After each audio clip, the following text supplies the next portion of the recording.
5 things I liked about the Star Wars prequels. Number 5. I liked how the prequel trilogy didn't hold the Jedi up to be the end-all be-all of galactic policing or peacekeeping. The prequels could have easily deified the Jedi, turning them into flawless gods with superpowers. But Lucas showed that every organization, no matter how admirable and morally good its intentions are, will always be vulnerable to manipulation, hubris, or corruption. Incapable of seeing blind spots, a code that ultimately failed them, they often seemed like a cult, destined to implode. I appreciate how the Jedi were handled from a broad perspective in the Star Wars prequels. Number 4. The world building is one of the strongest suits of the Star Wars prequels by far. Multiple planets, alien species, and even more so than that, the Senate, with a vast cosmic governing body, chock full of species from across the galaxy, all representing their home planet or star system. The Senate really is one of the most diverse and interesting places in the prequels from that point of view. It makes the galaxy feel alive.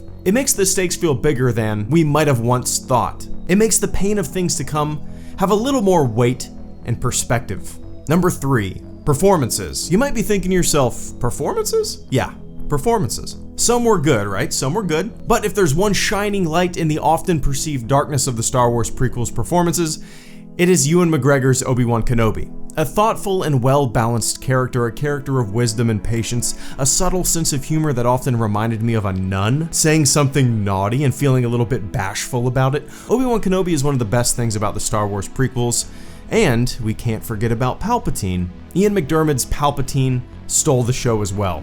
As the trilogy progressed, so did his manipulation, his lust for power, and Ian McDiarmid played the part so good and believable that sometimes it almost felt out of place because it was so good.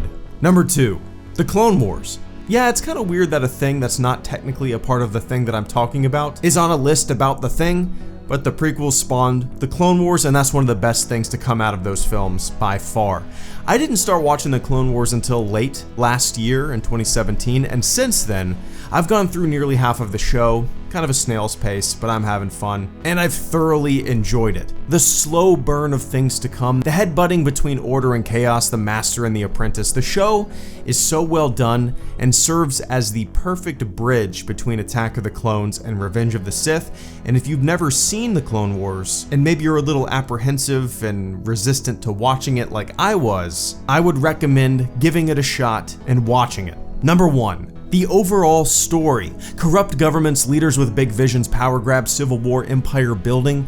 What I like most about the prequels is how they feel like a chess match. We as the audience can see the next move on the board, but the characters can't. We can see the rise of this totalitarian state, but the folks inside or vaguely on the outskirts of the government are too close to it and can't recognize what's to come. It's the rise of the ultimate police state, the rise of a military dictatorship, and despite the prequels leaving a lot to be desired, the overall story is still something I find incredibly interesting, always topical, and fun.